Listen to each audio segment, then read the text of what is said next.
Counter लोगों के लिए मौत, और जंगल, स्टेशन पर जंगल, और जिस रूम में आम आदमी की बैठने की व्यवस्था होना चाहिए वहाँ ठेकेदार की मोनोपोली देखी है, और गंदगी ऐसी थी कि लोग बैठ नहीं सकते। इसीलिए मैंने अभी जस्ट डीआरएम सर से बातचीत की है और मैंने कहा कि इमीडिएट 1 से 2 काउंटर बढ़ाइए।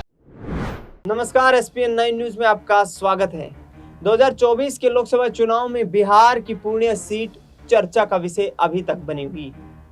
वो इसलिए बनी हुई है क्योंकि कांग्रेस पार्टी में अपनी पार्टी का विलय कर देने के बाद भी पप्पू यादव को सीट शेयरिंग फॉर्मूले के तहत सीटें नहीं मिल पाई।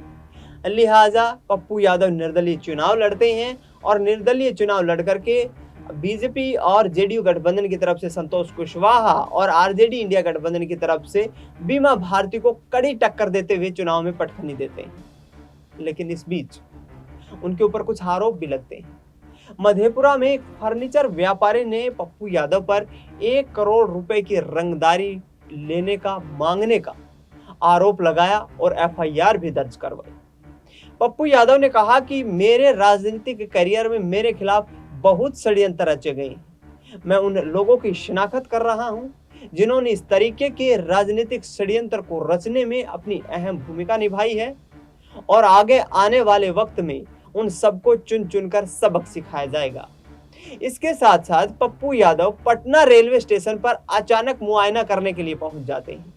जन सुविधाओं का मुआयना करते हुए वहां के स्टेशन मास्टर को फटकार लगाते हैं कि या तो काम करने की कार्यशैली है उसमें सहयोग करिए, वरना यहां से छोड़कर कहीं चले जाइए। पप्पू यादव का अंदाज देखिए, जिसमें वे लगातार अधिकारियों को फटकार लगाते हुए नजर आ रहे हैं और ये कहते नजर आ रहे हैं कि पूर्णिया के लोगों को किसी भी परेशानी का सामना पप्पू यादव नहीं करने देगा। सुनिए पप्पू यादव को। आप अंदाजा नहीं कर सकते कि आपकी जानवर की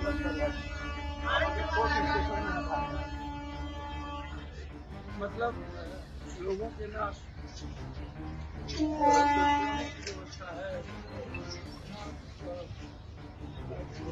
सफाई की इतनी खराब है।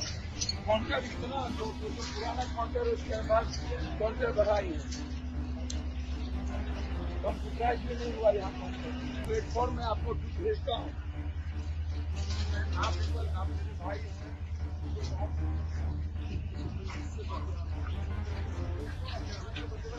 हमको 2 चीज बताई, एक लोगों के रहने की बताई और ये काउंटर की आई। काउंटर का हमको पूछा है वो इसको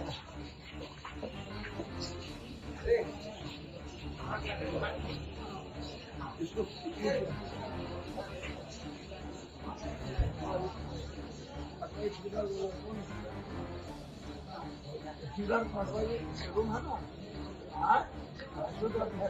लोगों को बैठने का बनवा सकते हैं ना, ठेकेदार को हम क्यों देंगे भाई?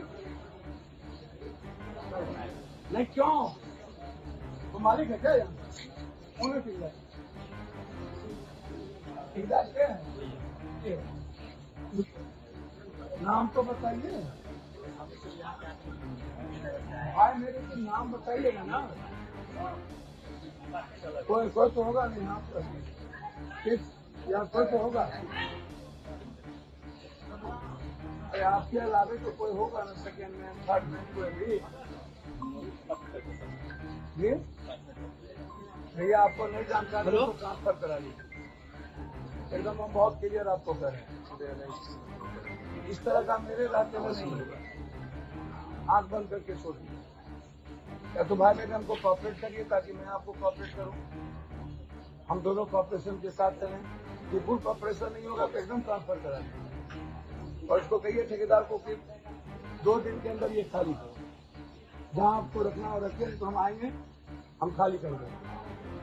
आम आदमी के लिए व्यवस्था करिए। कोर्ट स्टेशन जहाँ जनसेवा से लेके सबको यहाँ लाए, और उस वक्त इतनी भीड़ होती है। DCM साहब जी, पप्पू यादव फिर दानापुर ही लग गया भैया, क्या करते हो?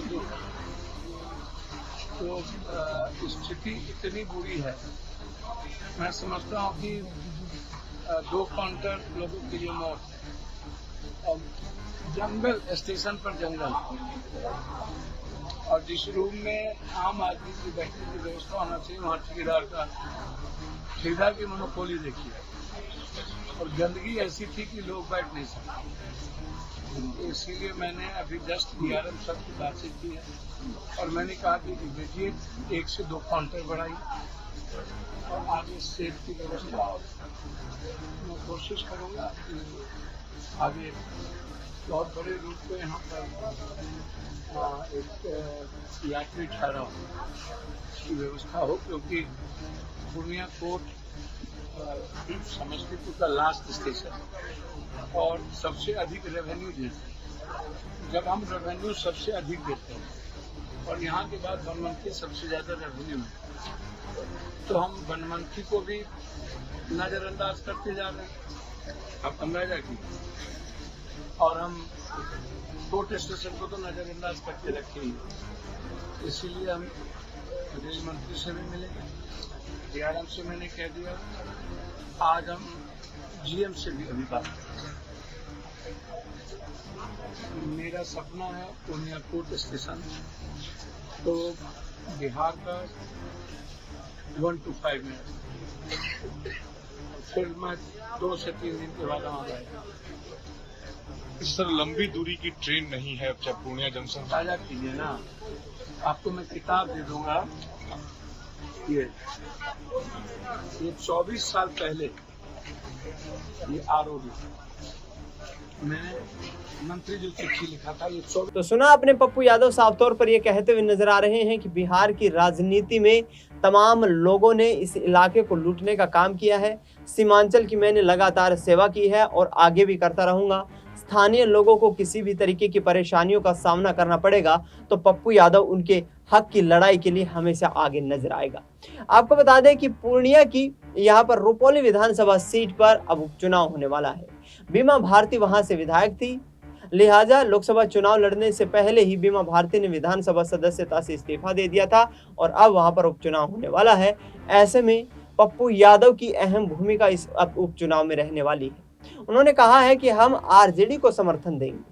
कांग्रेस पार्टी और आरजेडी मिलकर के चुनाव लड़ने वाली हैं और ऐसे में पप्पू यादव का समर्थन यदि मिल पाता है तो जाहिर तौर पर इंडिया अलायंस के लिए इस सीट को जीतना कहीं ना कहीं आसान हो सकता है, जबकि एनडीए गठबंधन के लिए पप्पू यादव मुश्किलें खड़ी कर सकते हैं। देखना यह होगा कि आखिरकार पप्पू यादव किस तरीके से अपनी आगामी राजनीतिक गतिविधियों को लगातार यहाँ पर आगे बढ़ा पाते हैं और किस तरीके से बिहार की राजनीति या फिर यूं कहें कि पूर्णिया की राजनीति में अपना बड़ा योगदान दे सकते हैं। फिलहाल इस खबर में इतना ही। देश दुनिया की तमाम बड़ी खबरों के लिए आप देखते रहिए SPN9।